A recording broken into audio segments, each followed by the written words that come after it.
अब जग्गू और रमेश समोसा खाने लगते हैं। जाकर और 5-6 समोसे खा। हम सब बहुत परेशान आ गए हैं। अगर आपने कुछ ना किया तो हम सब गांव छोड़ देंगे।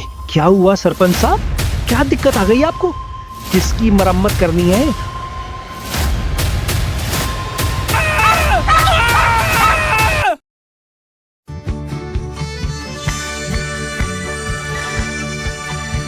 एक हुसैपुर नाम का गांव था। वहाँ एक ताकतवर जग्गू पहलवान नाम का आदमी रहा करता था। उसके साथ उसकी पत्नी रानी भी रहती थी। जग्गू कुछ काम नहीं किया करता था, बस दिन भर खाना खाता और कसरत करता। जग्गू अपनी पत्नी रानी से बहुत डरता था। 501, 502, 503, 504, 505। दिन भर बस मुफ्त की रोटी खाते हो और कसरत करते हो। घर का भी ख्याल है या नहीं? घर में राशन खत्म होने वाला है और शाम तक सिलेंडर भी खत्म हो जाएगा। अगर शाम तक कोई इंतजाम नहीं किया तो घर से बाहर निकाल दूंगी और फिर कल से रोड पर ही कसरत करना। अरे भाग्यवान, ये राशन कैसे खत्म हो गया? अभी 1 हफ्ते पहले ही तो मैं घर का सामान लाया था। इतनी जल्दी कैसे खत्म हो गया? कहीं घर में चूहे तो नहीं हो रहे? चूहे घर में नहीं, तुम्हारे पेट में हो रहे हैं। दिन में 40 रोटी खाते हो और फिर कहते हो राशन कहाँ जा रहा है। अब बहुत हो गया, मुझे नहीं पता। अब कुछ काम करो, उसके बाद ही रोटी मिलेगी, वरना मैं भी अपनी माँ के यहाँ जा रही हूँ शाम को। नहीं नहीं, तुम मायके मत जाओ। मैं कुछ काम करूंगा, कुछ काम देखने जाता हूँ, पर तुम मायके मत जाना प्लीज। लेकिन अब तुम ही बताओ, मैं किसके पास जाऊं काम देखने? जाओ अपने निठल्ले दोस्त रमेश के पास और शाम को घर में राशन लेकर आना, वरना घर में कदम नहीं रखना। जिसके बाद जग्गू अपने दोस्त रमेश के पास जाने लगता है। जग्गू अपने गांव में सबसे ज्यादा ताकतवर आदमी था, जिससे पूरा गांव डरता था। यहाँ तक कि कोई गांव में उसके सामने भी नहीं बोलता था। उसका गांव में सिर्फ एक दोस्त था, रमेश, जो उसका बचपन का यार था। जग्गू उसके पास पहुंच जाता है। रमेश जग्गू को देखकर कहता है, आ जाओ जग्गू पहलवान, कैसे आना हुआ? बहुत दिनों बाद दिख रहे हो। सब ठीक तो है? नहीं भाई, कुछ ठीक नहीं है। आज घरवाली ने घर से बाहर निकाल दिया।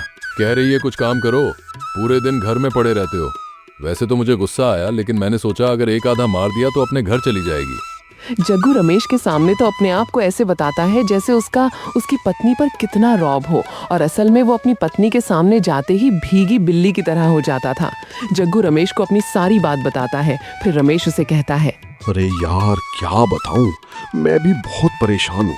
मेरे पास भी कोई काम नहीं है और मुझे समझ नहीं आ रहा क्या करूं। मेरी हालत भी तुम्हारी तरह हो रही है। तुम कुछ कहो, क्या काम करना चाहिए हमें? भाई मैंने तो अपने पूरे जीवन में सिर्फ पहलवानी सीखी और बस लोगों को पटकी मारनी सीखी है। मुझे और कुछ नहीं पता काम के बारे में। हमें कोई ऐसा बिजनेस करना चाहिए जो हमारे गांव में ना हो। अगर हम कोई ऐसा काम करेंगे तो बहुत जल्दी हमारा काम सफल हो जाएगा, और ऐसा भी हो जो कम पैसों में चल जाए। ऐसा काम तो हमें पूरे गांव में घूमने के बाद पता चलेगा।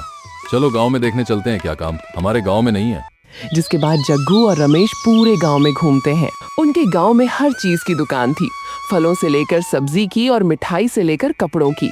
जग्गू और रमेश पूरे गांव में घूम लेते हैं, लेकिन उन्हें कुछ समझ नहीं आता, और फिर वो दोनों वापस से रमेश के घर आ जाते हैं। रमेश भाई, हमने पूरा गांव घूमकर देख लिया, लेकिन मुझे तो कोई काम ऐसा नहीं मिला जो हमारे गांव में होता ना हो। यहाँ सब चीजों की दुकान पहले से ही है।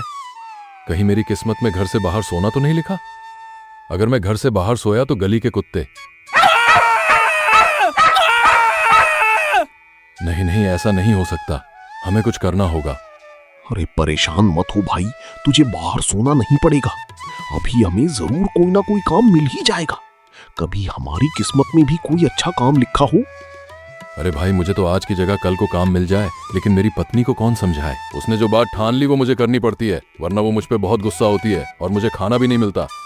रमेश और जग्गू बात ही कर रहे होते हैं, तभी वहाँ पर जग्गू की पत्नी रानी आ जाती है। अभी तक गए नहीं तुम किसी काम पर? अरे भाग्यवान, हमें काम समझ नहीं आ रहा है, क्या करें? पूरा गांव घूम लिया लेकिन कुछ भी समझ नहीं आया अभी तक। बस इतनी सी बात, ये तो आप मुझसे पूछ लेते। हमारे गांव में समोसों की दुकान नहीं है। अगर आप समोसों की दुकान कर लोगे तो बहुत अच्छा काम चलेगा। हमारे गांव के लोग पड़ोसी गांव में समोसा लेने जाते हैं और वहाँ 10 रुपए का समोसा मिलता है। अगर यहाँ आप दुकान कर लो और 5 रुपए का समोसा बेचो तो आसपास के गांव के लोग भी यहीं से लेकर जाया करेंगे। ठीक कह रही हो भाभी, आइडिया तो अच्छा है, लेकिन हमें तो समोसा बनाना आता ही नहीं। हम कैसे दुकान कर लें? समोसा बनाने में क्या है, थोड़ा सा मैदा और आलू मटर को एक साथ करके तेल में फ्राई कर दो, बन गए समोसे। भाग्यवान, तुम्हारी बात तो ठीक है, लेकिन गांव में मेरी क्या इज्जत रह जाएगी? सब लोग बोलेंगे देखो देखो पहलवान समोसे बेच रहा है, और फिर लोगों के दिल में से मेरा डर भी खत्म हो जाएगा। कोई बात नहीं, दुकान रमेश लगा लिया करेगा और हम कस्टमर लेकर आएंगे। आपकी बात को कोई मना भी नहीं कर पाएगा। और जहाँ तक बात रही समोसों की, तो वो मैं घर पर बनाकर दे दिया करूंगी, आप दुकान पर जाकर बेच लिया करना। आप ठीक कह रही हो भाभी, हमें ऐसा ही करना चाहिए, लेकिन उसके लिए पहले हमें ठेला बनवाना होगा। भाभी, आप समोसे बनाकर तैयार रखो, मैं और जग्गू दोनों जाकर ठेला खरीद लाती हैं। जिसके बाद रानी अपने घर चली जाती और रमेश और जग्गू दोनों ठेला लेने चले जाते हैं। अब उन दोनों के मन में ही एक नया काम करने की खुशी थी। मिस्त्री के पास पूछने से पहले ही जग्गू को रास्ते में अंडे वाले की दुकान दिख जाती है। तभी वो रमेश से कहता है, अरे भाई, तुम मिस्त्री के पास जाओ, मैं एक काम निपटा कर आता हूँ। ठीक है, लेकिन जल्दी आना। अब जग्गू रमेश को बहाना देकर ठेले बनाने वाले मिस्त्री के पास भेज देता है और खुद वहां रुककर अंडे खाने लगता है। और रमेश मिस्त्री के पास पहुंचकर उसे कहता है, अरे मिस्त्री साहब, हमें ठेला खरीदना है, हम समोसों का काम कर रही हैं, हमें ठेले दिखा दो। भाई, मेरे पास अभी 2 ठेले बचे हैं, तुम देख लो, जो तुम्हें अच्छा लगे वो रख लेना। ये है 5,000 रुपए का और ये है 4,000 रुपए का ठेला। अब बताओ कौन सा अच्छा लग रहा है तुम्हें? ये 4,000 वाला अच्छा लग रहा है, लेकिन तुम पैसे ज्यादा मांग रही हो, बताओ क्या लेनी है सही पैसे? भाई, 4,000 से एक भी रुपए कम नहीं होंगे। लेने हैं तो लो, वरना जाओ कहीं और देख लो। दुकानदार के टाइम में दिमाग मत खराब करो। मिस्त्री एक भी पैसा कम करने को तैयार नहीं था, ना ही ढंग से बात कर रहा था। तभी वहाँ पर जग्गू पहलवान आ जाता है और वो मिस्त्री से कहता है, अबे ओ मिस्त्री, ठेला है कि सोना? एक भी पैसा कम नहीं होगा। ये ठेला मैं खरीद रहा हूँ, ढंग से पैसे बता, वरना अभी पटकी मारता हूँ तुझे। जग्गू की बात सुनकर मिस्त्री की हालत खराब हो जाती है और वो जग्गू से कहता है, अरे पहलवान साहब, मुझे क्या पता ये ठेला आप खरीद रहे हैं, वरना मैं पैसे भी नहीं मांगता।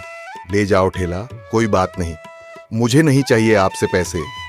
अरे नहीं मिस्त्री, जग्गू किसी के पैसे नहीं रखता, बता क्या देना है ठेले का? दे दो पहलवान साहब, जो देना है। आपसे अच्छा नहीं है ये ठेला मेरे लिए। अभी मेरे पास पैसे नहीं है, जब हमारा काम चलेगा तो दे देंगे, ठीक है? कोई बात नहीं, आप जैसा करना चाहो ठीक है, ले जाओ ठेला। जिसके बाद जग्गू और रमेश उस ठेले को जग्गू के घर लेकर आ जाते हैं। लेकर आ गए ठेला, मैंने भी समोसे तैयार कर दिए हैं, आप खाकर बताओ कैसे हैं। अब जग्गू और रमेश समोसा खाने लगते हैं।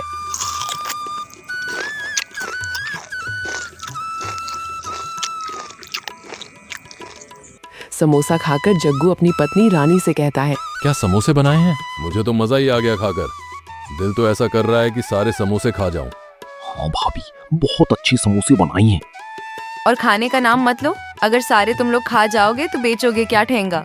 चलो अब ठेला लगा लो, वरना समोसे ठंडे हो जाएंगे। ठीक है भाग्यवान, जैसा तुम कहो। जिसके बाद रमेश और जग्गू ठेला लगा लेते हैं।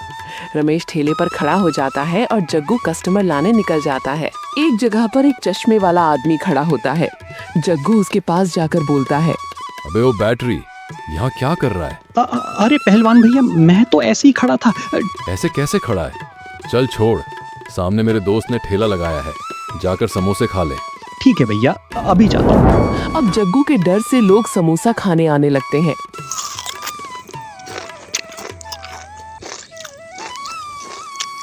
अबे ओ बैटरी, एक समोसा खाकर कहाँ जा रहा है? जाकर और 5-6 समोसे खा। भैया बस एक की ही भूख थी मुझे, और नहीं खा सकता। अच्छा, जग्गू पहलवान को मना करेगा? लगता है जिंदगी प्यारी नहीं तुझे बैटरी। अरे भैया अभी जाता हूँ, गुस्सा मत करो। एक एक आदमी कई बार समोसा खाने पर मजबूर हो जाता है। अब गांव वाले इतने परेशान हो जाते हैं कि वो लोग सरपंच के पास जाते हैं। सरपंच साहब, हम सब बहुत परेशान आ गए हैं, अगर आपने कुछ ना किया तो हम सब गांव छोड़ देंगे। अब हमें और समोसे नहीं खाने। क्या बात है? और समोसे से क्या हुआ तुम्हें जो तुम इतने परेशान हो? सारी बात खुलकर बताओ। सरपंच साहब, जग्गू पहलवान ने गांव में समोसों की दुकान की है और जो भी उसके आगे से जाता है उसे मजबूरन समोसे खाने पड़ते हैं, और अगर कोई समोसे नहीं खाता तो जग्गू उसे मारने की धमकी देता है। मुझे लेकर चलो उसकी दुकान पर, मैं देखता हूँ कैसे मुझे समोसे खिलाता है वो जग्गू पहलवान। रहने दो सरपंच साहब, आपको भी समोसे खाने पड़ेंगे हमारे चक्कर में, कहीं आपकी भी इज्जत न डूब जाए। अरे डरो मत, मैं गांव का सरपंच हूँ। अगर मैं चाहूँ तो किसी को भी गांव से बाहर कर सकता हूँ। चलो मेरे साथ जग्गू पहलवान की दुकान पर। जिसके बाद सरपंच और सभी लोग जग्गू पहलवान की दुकान पर आ जाते हैं। सरपंच जग्गू से कहता है, जग्गू पहलवान, मैंने सुना है तुम लोगों को जबरदस्ती समोसे खिला रहे हो। ये तुम्हारी अच्छी बात नहीं है, सब लोग तुमसे परेशान हैं। सरपंच साहब, मैंने किसी को समोसे नहीं खिलाए जबरदस्ती। हमने इतने अच्छे समोसे बनाए हैं कि लोग खुद आ रहे हैं और कई बार खा के जा रहे हैं। आप भी खाकर देखो कितने अच्छे हैं समोसे। आप खुद एक बार खाकर दोबारा खाओगे। जिसके बाद सरपंच भी समोसा खाने लगता है।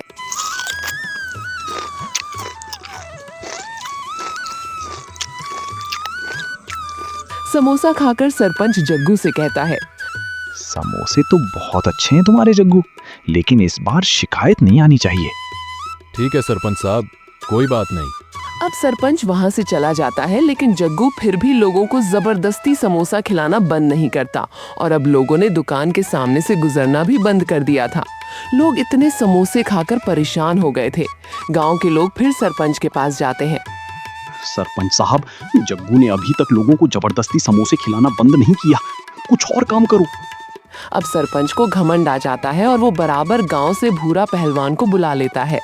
क्या हुआ सरपंच साहब, क्या दिक्कत आ गई आपको? किसकी मरम्मत करनी है? आप एक बार नाम बता दो बस मुझे, मैं अपने आप देख लूंगा कौन माई का लाल है। जग्गू पहलवान है, उसने पूरे गांव वालों को परेशान कर रखा है। उसे गांव से निकाल दो। अभी तो रात हो गई है, कल सुबह उसकी दुकान पर जाकर उससे निपट लेना। ठीक है सरपंच साहब, मैं अपने आप उसे देख लूंगा।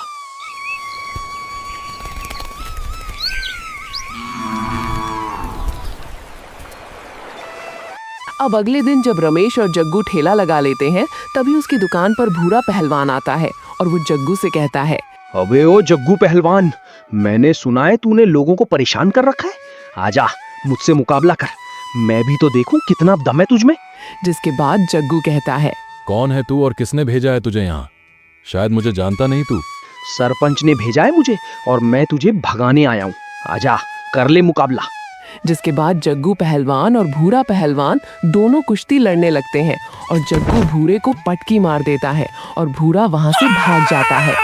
और फिर जग्गू सरपंच के पास जाता है और सरपंच को भी पटकी मार देता है और सरपंच भी गांव छोड़कर भाग जाता है।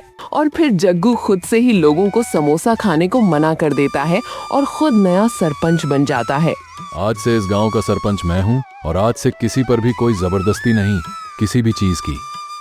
जिसे समोसे खाने हैं खाओ और जिसे नहीं खाने मत खाओ। और दोस्तों, ये कहानी यहीं पूरी होती है और सब लोग जग्गू की बहादुरी के लिए सब्सक्राइब करते हैं।